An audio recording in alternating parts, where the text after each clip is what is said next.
ಎಲ್ಲರಿಗೂ ನಮಸ್ಕಾರ. ವಿದ್ಯಾರಾಜ್ ಎಜು point YouTube ಚಾನಲ್ಗೆ ಎಲ್ಲರಿಗೂ ಕೂಡ ಆತ್ಮೀಯವಾದಂತಹ ಸ್ವಾಗತ. ಇವತ್ತಿನ ನಾವು ಕ್ಲಾಸಲ್ಲಿ ಅಧ್ಯಾಯ 20 ರಾಷ್ಟ್ರೀಯ ಭಾವೈಕ್ಯತೆ ಅಂತಕ್ಕಂತಹ ಒಂದು ಅಧ್ಯಾಯವನ್ನು ಇವತ್ತಿನ ಕ್ಲಾಸಲ್ಲಿ ನಾವು ಅಭ್ಯಾಸ ಮಾಡ್ತಾ ಇದ್ದೀವಿ. ಇದು 6ನೇ ತರಗತಿಯ ಪಾರ್ಟ್ 2ನಲ್ಲಿ ಬರ್ತಕ್ಕಂತಹ ಪೌರನೀತಿಗೆ ಸಂಬಂಧಿಸಿದಂತಹ 20ನೇ ಅಧ್ಯಾಯ ಆಗಿರುತ್ತೆ, ರಾಷ್ಟ್ರೀಯ ಭಾವೈಕ್ಯತೆ. ಓಕೆನಾ. ಈಗಾಗಲೇ ನಾವು ಸುಮಾರು ಕ್ಲಾಸ್ಗಳನ್ನು ಮಾಡಿದ್ದೀವಿ. ಸೊ ಎಲ್ಲವನ್ನ ಕೂಡ ಎಲ್ಲರೂ ಅಭ್ಯಾಸ ಮಾಡ್ತಾ ಬನ್ನಿ, ನೋಡ್ತಾ ಬನ್ನಿ, ಮಿಸ್ ಮಾಡ್ತೇನೆ.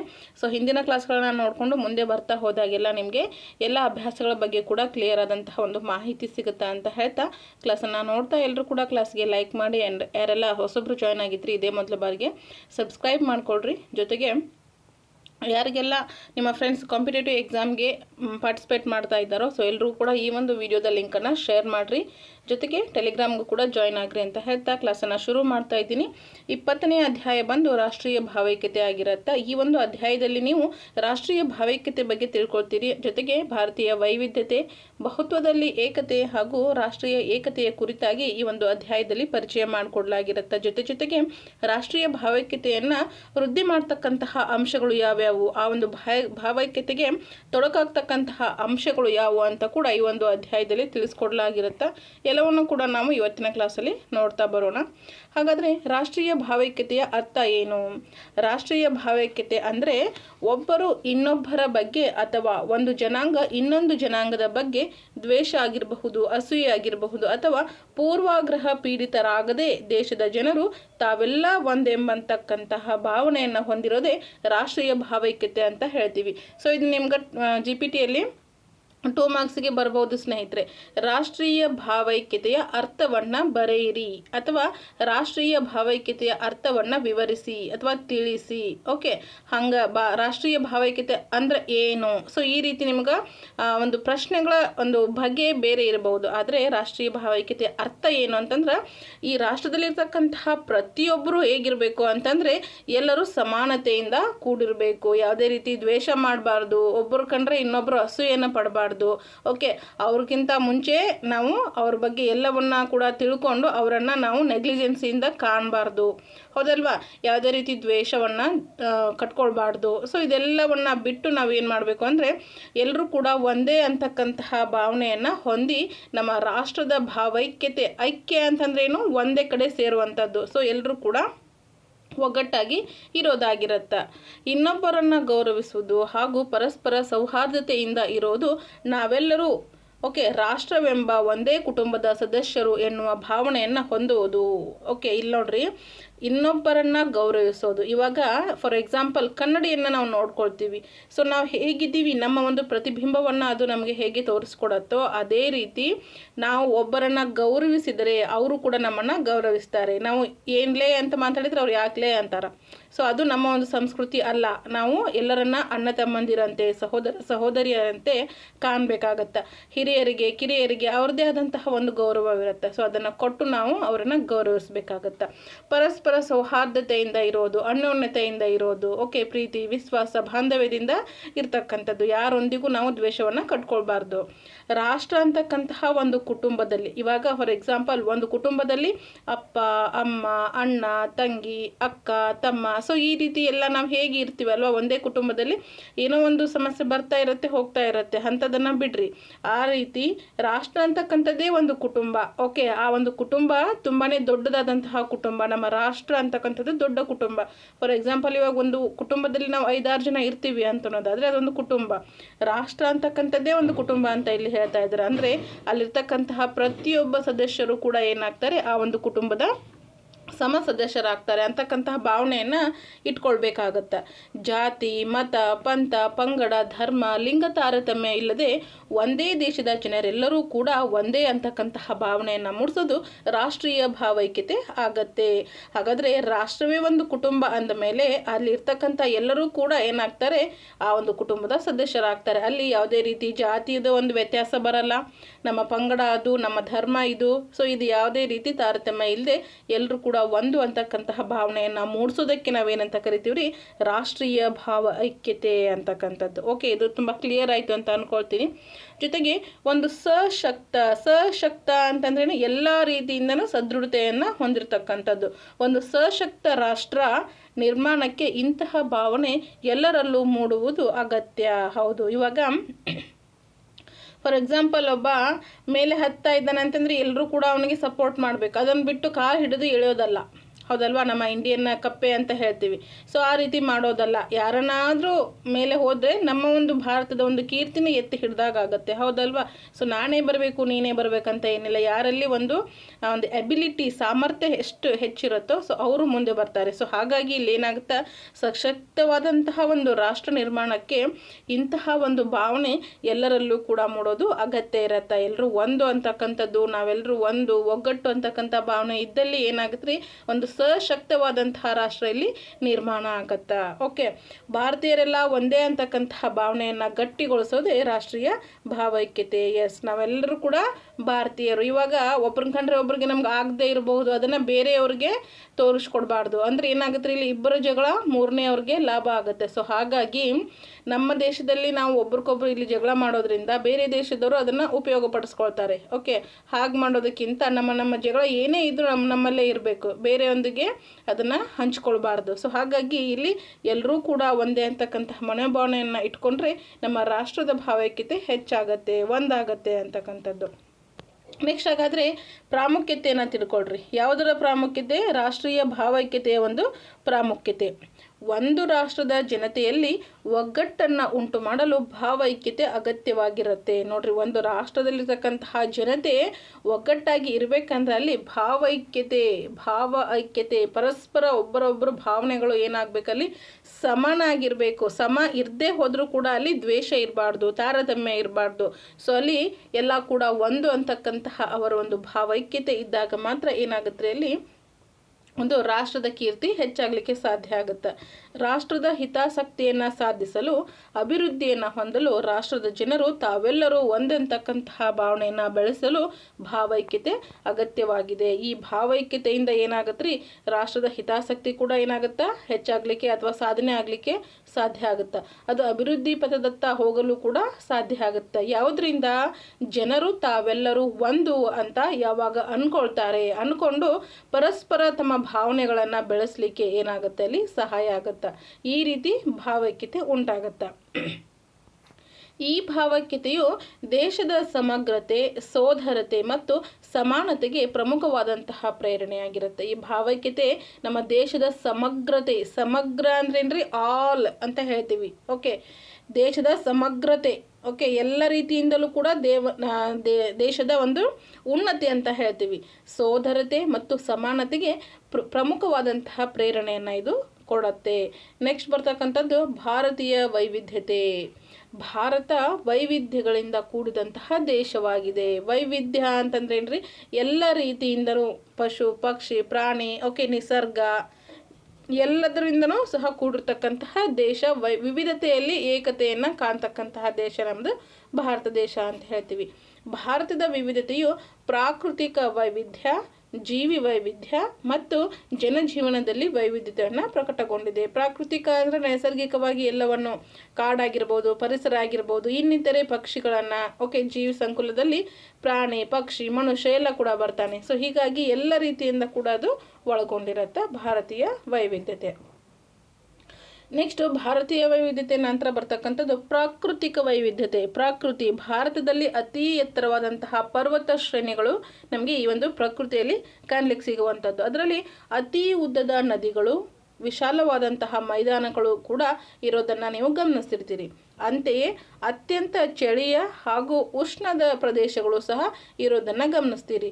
ಸುಡುವಂತಹ ಮರುಭೂಮಿಯೂ ಇಲ್ಲಿದೆ. ಎಲ್ಲಿ? ಆ ಒಂದು ಪ್ರಕೃತಿಯಲ್ಲಿ. ದಟ್ಟವಾದಂತಹ ಕಾಡಿರ್ಬೋದು, ತಂಪಾದಂತಹ ಒಂದು ಸರೋವರ, ಧುಮುಕುವಂತಹ ಜಲಪಾತ, ಮನಸೆಳೆಯುವಂತಹ ಕರಾವಳಿ, ನೂರಾರು ಚಿಕ್ಕ ಪುಟ್ಟ ದ್ವೀಪಗಳು, ಇವು ಎಲ್ಲ ಕೂಡ ನಮಗೆ ಪ್ರಕೃತಿ ನೀಡಿದಂತಹ ಒಂದು ಅಮೂಲ್ಯವಾದಂತಹ ಕೊಡುಗೆ ಅಂತ ಹೇಳ್ತೀವಿ. ಹಾಗಾದರೆ ಪ್ರಾಕೃತಿಕ ವೈವಿಧ್ಯತೆಯ ಬಗ್ಗೆ ಬರೆಯಿರಿ ಅಂತ ನಿಮ್ಗೆ 3 or 4 ಮಾರ್ಕ್ಸಿಗೆ ಅಥವಾ 2 ಮಾರ್ಕ್ಸಿಗೆ 3 ಮಾರ್ಕ್ಸಿಗೆ ಹಿಂಗೆ ಕೊಡ್ಬೋದು. ಅಲ್ಲಿ ನೀವು ಬರಿತೀರಿ ಸ್ನೇಹಿತರೆ, ಇದೆಲ್ಲ ಮಾಹಿತಿಯನ್ನು ಕಂಪ್ಲೀಟಾಗಿ ಬರೀಬೇಕಾಗತ್ತೆ. ಕೆಲವೊಂದಷ್ಟು ಅಂಶಗಳನ್ನು ನೀವು ಅಲ್ಲಿ ಬರೀಲೇಬೇಕು ಕಡ್ಡಾಯವಾಗಿ. ನೆಕ್ಸ್ಟ್ ಬರ್ತಕ್ಕಂಥದ್ದು ಜೀವ ವೈವಿಧ್ಯ ಅಂತಂದ್ರೆ ಏನ್ರಿ, ಭಾರತದ ಜೀವ ವೈವಿಧ್ಯ ಅತ್ಯಂತ ಅಪಾರವಾದದ್ದು. ಜಗತ್ತಿನಲ್ಲಿ ಇಷ್ಟೊಂದು ಜೀವ ವೈವಿಧ್ಯದ ದೇಶಗಳು ಇರೋದು ಕೆಲವು ಮಾತ್ರ. ಜಗತ್ತಿನೊಳಗೆ ಇಷ್ಟೊಂದು ವೈವಿಧ್ಯತೆ ಅಂದರೆ ಯಾವ್ಯಾವ್ರಿ? ಪ್ರಾಕೃತಿಕ ವೈವಿಧ್ಯ, ಜೀವ ವೈವಿಧ್ಯ, ಇವಾಗ ತಾನೇ ನೋಡ್ಕೊಂಡ್ರೆ ಯಾವ್ಯಾವು ಇಲ್ಲಿ ನೋಡ್ಕೊಂಡ್ರಲ್ಲ, ಪ್ರಾಕೃತಿಕ ವೈವಿಧ್ಯ, ಜೀವ ವೈವಿಧ್ಯ, ಜನಜೀವನ ವೈವಿಧ್ಯ. ಸೊ ಎಲ್ಲ ಕೂಡ ನಿಮ್ಗೆ ಇಲ್ಲಿ ಕಾಣಲಿಕ್ಕೆ ಸಿಗತ್ತೆ.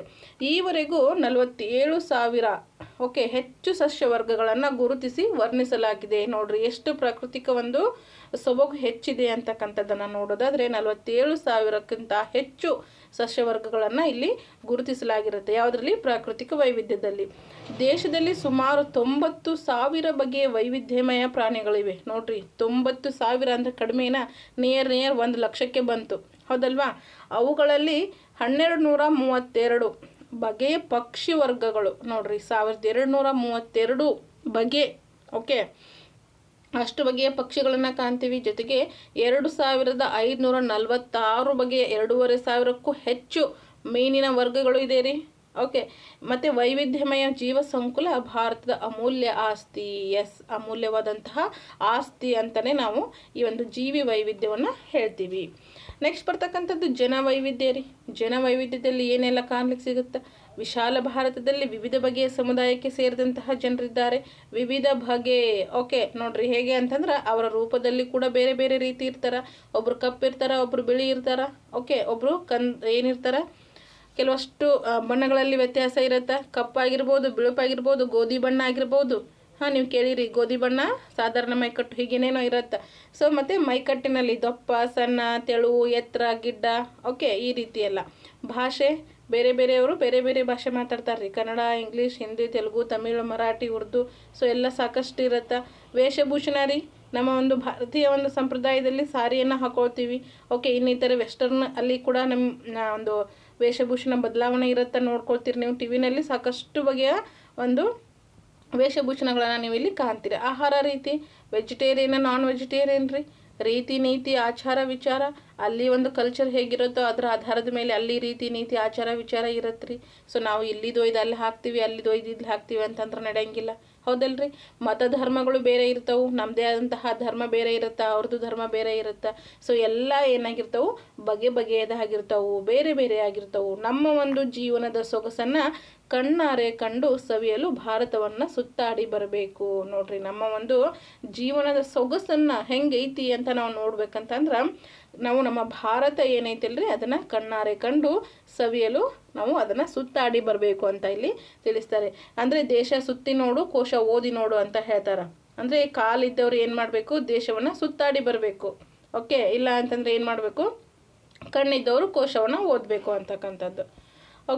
ನೆಕ್ಸ್ಟು ಬಹುತ್ವದಲ್ಲಿ ಏಕತೆ. ಬಹುತ್ವ ಅಂತಂದರೆ ಬಗೆ ಸಾಕಷ್ಟು, ಹಲವಾರು, ಎಲ್ಲದರಲ್ಲೂ ಕೂಡ ಏಕತೆಯನ್ನು ಒಂದೇ ರೀತಿ ಕಾಣುವಂತಕ್ಕಂಥದ್ದು. ಅಂದರೆ ವಿವಿಧ ಭಾಷೆ, ಸಂಸ್ಕೃತಿ, ಧರ್ಮಗಳಲ್ಲಿ ನಂಬಿಕೆ ಇಟ್ಟಿರ್ತಕ್ಕಂತಹ ಜನಸಮುದಾಯದ ಜೀವನ ವಿಧಾನವನ್ನು ಬಹು ಸಂಸ್ಕೃತಿ ಅಥವಾ ಬಹುತ್ವ ಅಂತ ಕರೀತಾರೆ, ಹೌದಲ್ವಾ? ಇವಾಗ ಅವ್ರವ್ರ ಸಂಸ್ಕೃತಿ ಬೇರೆ ಬೇರೆ ಇರುತ್ತಾ, ಒಂದೇ ಇರಲ್ಲ. ಸೊ ಅಲ್ಲಿ ಕೂಡ ಬಹುತ್ವ.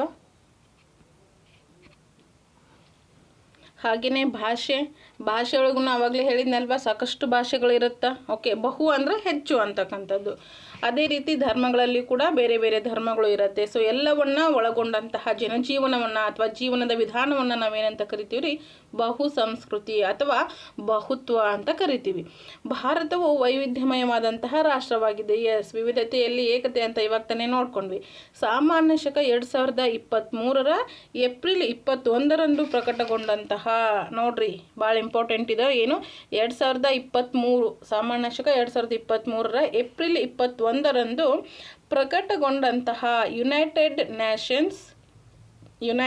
ನೇಷನ್ಸ್ ಪಾಪ್ಯುಲೇಷನ್ ಫಂಡ್ ಅಂತ, ಅಂದರೆ ವಿಶ್ವಸಂಸ್ಥೆಯ ಜನಸಂಖ್ಯಾ ನಿಧಿ, ಆ ಒಂದು ವರದಿಯ ಪ್ರಕಾರ ಸಾಮಾನ್ಯ ಶಕ 2023 ಮಧ್ಯಭಾಗದ ವೇಳೆಗೆ ಭಾರತವು ಜನಸಂಖ್ಯೆಯಲ್ಲಿ ಚೀನಾವನ್ನು ಹಿಂದಿಕ್ಕಿ ವಿಶ್ವದ ಅತಿ ಹೆಚ್ಚು ಜನಸಂಖ್ಯೆ ಹೊಂದಿರತಕ್ಕಂತಹ ದೇಶವಾಗಿದೆ. ನೋಡ್ರಿ ಜನಸಂಖ್ಯೆ ಒಳಗೆ ಚೀನಾ ಫಸ್ಟ್ ಇತ್ತಲ್ವಾ?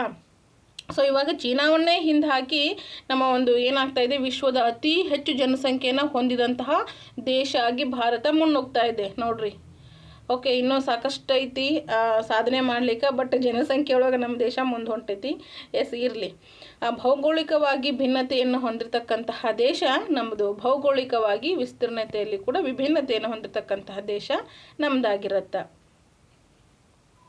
ಎಸ್, ಹಾಗಾದರೆ ಪ್ರತಿಯೊಬ್ಬ ಪ್ರಜೆಯೂ ಕೂಡ ತನಗಿಷ್ಟ ಬಂದಂತಹ ಧರ್ಮವನ್ನು ಅನುಸರಿಸಬಹುದು. ಎಸ್, ಹಿಂದಿನ ಕ್ಲಾಸ್ ಒಳಗೆ ನಾವು ನೋಡ್ಕೊಂಡಿವಿ, ಏನು ಯಾವುದೇ ರೀತಿ ಒತ್ತಾಯ ಇಲ್ಲದೆ, ಬಲವಂತ ಇಲ್ಲದೆ, ಓಕೆ, ಯಾವುದೇ ರೀತಿ ಫೋರ್ಸ್ಫುಲ್ ಇಲ್ಲದೇ, ಓಕೆ, ತಮ್ಮ ಧರ್ಮವನ್ನು ಅವರು ಇಷ್ಟಪಟ್ಟು ಮತಾಂತರ ಆಗಬಹುದು, ಅನುಸರಿಸಬಹುದು ಅಂತಕ್ಕಂಥದ್ದು. ಹಾಗೆ ಪ್ರಾದೇಶಿಕ ಭಾಷೆಗಳಲ್ಲೇ ಮಾತನಾಡಿ ಸಾಮಾಜಿಕ ಜೀವನವನ್ನು ಬರೆಯಬಹುದಾಗಿದೆ.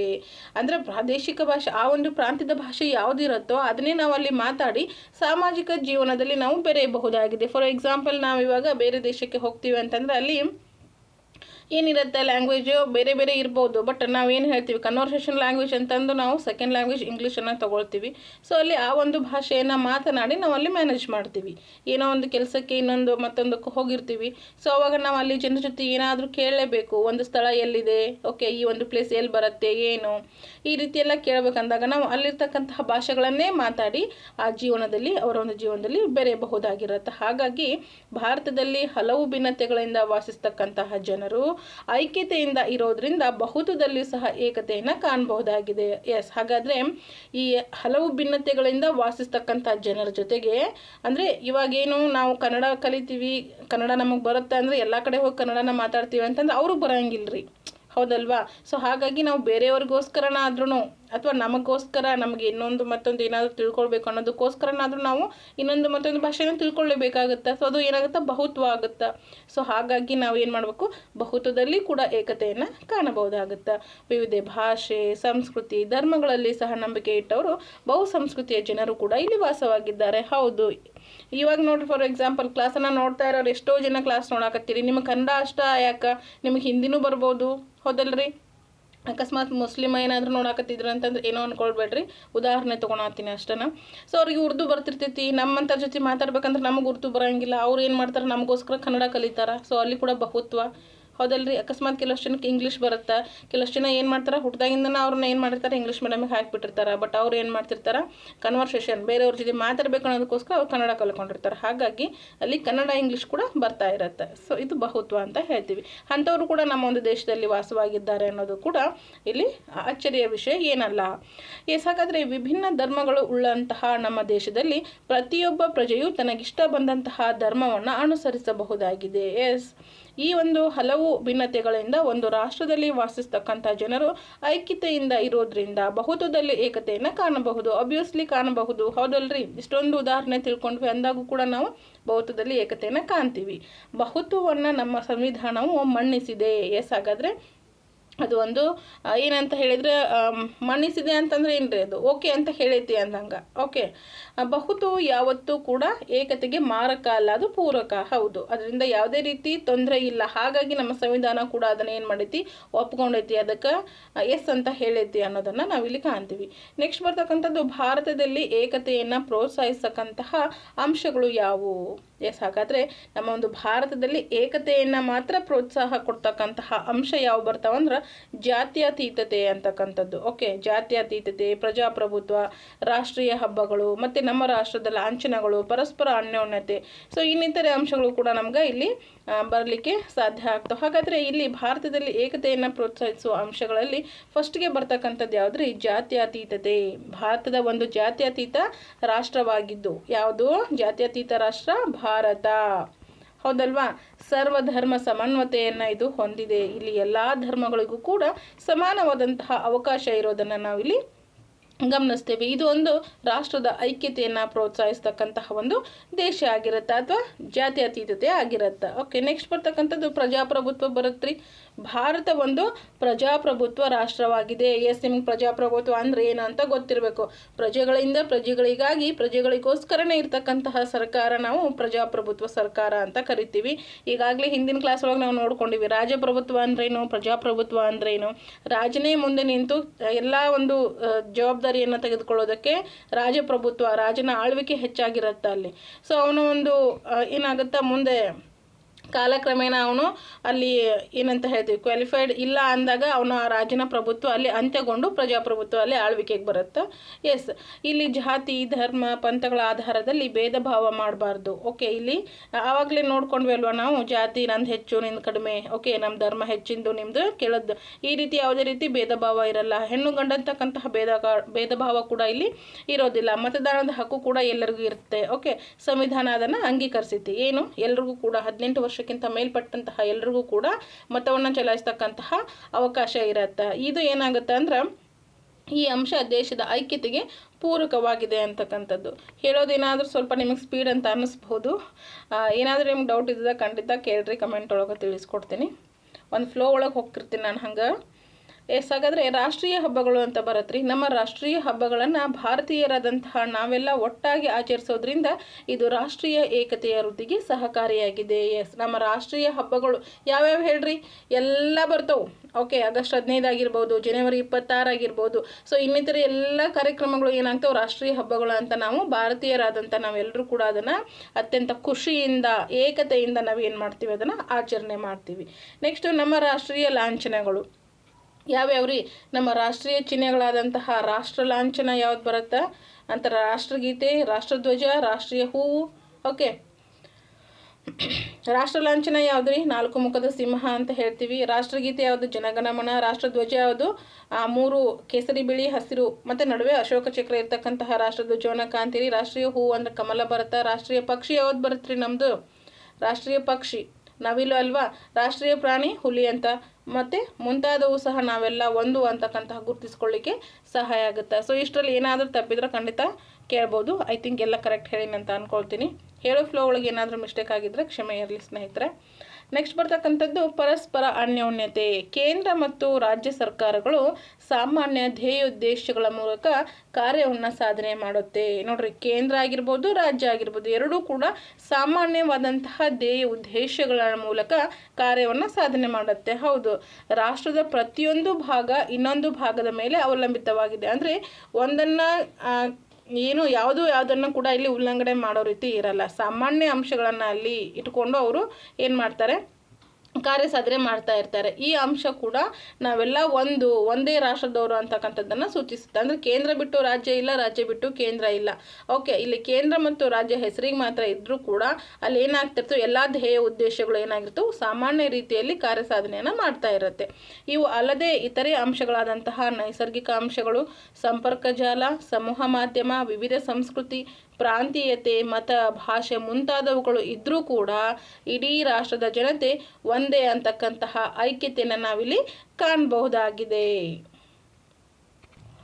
ಎಸ್, ಹಾಗಾದರೆ ನೆಕ್ಸ್ಟ್ ಇಲ್ಲಿ ಬರ್ತಕ್ಕಂತಹ ಅಂಶ ಯಾವುದು ಅಂತಂದ್ರೆ ರಾಷ್ಟ್ರೀಯ ಭಾವೈಕ್ಯತೆ. ಎಸ್, ಇಲ್ಲಿ ನೋಡ್ರಿ, ಇಲ್ಲೆಲ್ಲ ನೋಡ್ಕೊಂಡ್ವೆಲ್ಲ ನಾವು ಪರಸ್ಪರ ಅನ್ಯೋನ್ಯತೆ ಆದಮೇಲೆ ರಾಷ್ಟ್ರೀಯ ಭಾವೈಕ್ಯತೆ ಮತ್ತು ಏಕತೆಗೆ ತೊಡಕುಂಟು ಮಾಡ್ತಕ್ಕಂತಹ ಅಂಶಗಳು ಬರುತ್ತೆ. ಸೊ ಯಾವ್ಯಾವು ಅಂತಂದ್ರೆ ಇಲ್ಲಿ ಜಾತೀಯತೆ ಅಂತ ಬರುತ್ತೆ. ಜಾತೀಯತೆ ಅಂದರೆ ಬೇರೆ ಜಾತಿಯ ವಿರುದ್ಧವಾಗಿ ತಮ್ಮ ಜಾತಿಯನ್ನು ಎತ್ತಿ ಕಟ್ಟೋದು. ಓಕೆ, ಇವಾಗ ನಾವು ಹೆಚ್ಚು ಕೀಳದಿದ್ದಿ, ಸೊ ನೀನು ಅಲ್ಲಿ ಬಂದಿದ್ದಿ ಅಂತಂದು ಏನು ಮಾಡೋದು, ದೊಡ್ಡ ಜಾತಿಯವ್ರನ್ನ ಅವ್ರ ಮೇಲೆ ಎತ್ತಿ ಕಟ್ಟೋದು. ನಮ್ಮ ಜಾತಿನೇ ಶ್ರೇಷ್ಠ, ಉಳಿದವೆಲ್ಲ ಕನಿಷ್ಠ ಅಂತ ಏನು ಮಾಡೋದು, ಮೇಲರಿಮೆಯನ್ನು ಪಡ್ತಕ್ಕಂಥದ್ದು ಜಾತೀಯತೆ ಆಗುತ್ತೆ. ಜಾತೀಯತೆಯು ಏಕತೆಗೆ ಮಾರಕ ಆಗಿರುತ್ತೆ. ಹೌದು, ಏಕತೆ ಅಂದರೆ ನಾವು ಇವಾಗ ನೋಡ್ಕೊಂಡ್ವಿ, ಎಲ್ಲ ಜಾತಿ ಧರ್ಮ ಲಿಂಗ ಪಂಥ ಎಲ್ಲ ಒಂದು ಅಂತ ನೋಡ್ಕೊಂಡಿವಿ. ಅದು ಏನಾಗುತ್ತೆ, ಬಹುತ್ವದಲ್ಲಿ ಏಕತೆಯನ್ನು ತಗೊಂಡ್ವಿ. ಬಟ್ ಇಲ್ಲಿ ಏನಾಗುತ್ತೆ, ಜಾತೀಯತೆ ಏಕತೆಗೆ ಅದು ಮಾರಕ ಆಗುತ್ತೆ. ಯಾಕಂದ್ರೆ ನಮ್ಮ ಜಾತಿ ಹೆಚ್ಚು ನಿಮ್ಮ ಜಾತಿ ಕಡಿಮೆ ಅನ್ನೋ ಸಂದರ್ಭದೊಳಗೆ ಅದು ಏಕತೆ ಹೆಂಗಾಗುತ್ತೆ, ಹೌದಲ್ರಿ, ಏಕತೆಗೆ ಅದು ಮಾರಕ ಆಗುತ್ತೆ. ಇಂದು ಜಾತೀಯತೆ ಎಲ್ಲ ಕ್ಷೇತ್ರಗಳನ್ನು ಆವರಿಸಿದೆ. ಹೌದು, ಇದರಿಂದಾಗಿ ಸಂಕುಚಿತ ಭಾವನೆ ಬೆಳೆಯುತ್ತಿದೆ. ಹಾಗಾಗಿ ಜಾತೀಯತೆ ದೇಶದ ಐಕ್ಯತೆಗೆ ಮಾರಕವಾಗಿದೆ. ಈಗ ಎಲ್ಲ ಕೂಡ ಒಂದೇ, ಸರ್ವಧರ್ಮ ಸಮಭಾವ, ಓಕೆ, ಎಲ್ಲ ಬಹುತ್ವದಲ್ಲಿ ಏಕತೆ ಅಂತ ನಾವು ಅನ್ಕೊಳ್ತಾ ಬರ್ತೀವಿ. ಇಲ್ಲಿ ರಾಷ್ಟ್ರೀಯ ಭಾವೈಕ್ಯತೆ ಒಂದು ಏಕತೆಗೆ ಏನಾಗ್ತವೆ, ಇವು ತೊಡಕುಂಟು ಮಾಡ್ತವೆ. ಯಾವು, ಜಾತೀಯತೆ, ಮೇನಾಗಿ ಜಾತೀಯತೆ. ನಿಮಗೆ ಅಕಸ್ಮಾತ್ ಇದನ್ನು 4 to 5 ಮಾರ್ಕ್ಸಿಗೆ ಏನಾದರೂ ಕೊಟ್ರಂದ್ರೆ ಆರಾಮ್ ಬರಿಬೋದು. ರಾಷ್ಟ್ರೀಯ ಭಾವೈಕ್ಯತೆ ಏಕತೆಗೆ ತೊಡಕುಂಟು ಮಾಡ್ತಕ್ಕಂಥ ಅಂಶ ಅಂದರೆ ಜಾತೀಯತೆ. ಯಾಕೆ, ನಾ ಹೆಚ್ಚು ಜನರಲ್ಲಾಗಿ ಕೂಡ ನೀವು ಇದನ್ನು ಬರಿಬಹುದು, ಹೌದಲ್ರಿ. ಭಾಳ ನಿಮ್ಗೆ ಏನಾಗ್ತವೆ, ಫುಲ್ ಮಾರ್ಕ್ಸ್ ಬರುವಂಥ ಸಾಧ್ಯತೆ ಹೆಚ್ಚಾಗಿರುತ್ತೆ. ನೆಕ್ಸ್ಟ್ ಬರ್ತಕ್ಕಂಥದ್ದು ಮತೀಯವಾದ ಅಂತ ಬರುತ್ತೆ ರೀ. ಓಕೆ, ಮತೀಯವಾದ ಅಂದ್ರೇನು? ಧರ್ಮದ ಶ್ರೇಷ್ಠತೆಯ ಕಾರಣಕ್ಕೆ ಸಂಘರ್ಷಕ್ಕೆ ಇಳಿಯೋದು. ನಮ್ಮ ಧರ್ಮ ಹೆಚ್ಚು, ನಿಮ್ಮ ಧರ್ಮ ಕೀಳು ಅಂತಕ್ಕಂತಹ ಒಂದು ಸಂಘರ್ಷಕ್ಕೆ ಇಳಿಯುವುದು ಮತೀಯವಾದ. ಅಥವಾ ಹಿಂಸಾಚಾರದಲ್ಲಿ ತೊಡಗುವುದನ್ನು ಮತೀಯವಾದ ಅಥವಾ ಕೋಮುವಾದ ಅಂತ ಕರಿತೀವಿ. ಓಕೆ, ಕೋಮುವಾದವು ಶಾಂತಿಯನ್ನು ಕದಡುತ್ತೆ. ಓಕೆ, ಇಲ್ಲಿ ಏನಾದರೂ ಸಂಘರ್ಷವನ್ನು ಮಾಡ್ತಕ್ಕಂಥ ಸಂದರ್ಭದೊಳಗೆ ಏನಾಗುತ್ತೆ? ಅಲ್ಲಿ ಶಾಂತಿ ಉಳಿತೈತಾ? ಇಲ್ಲ.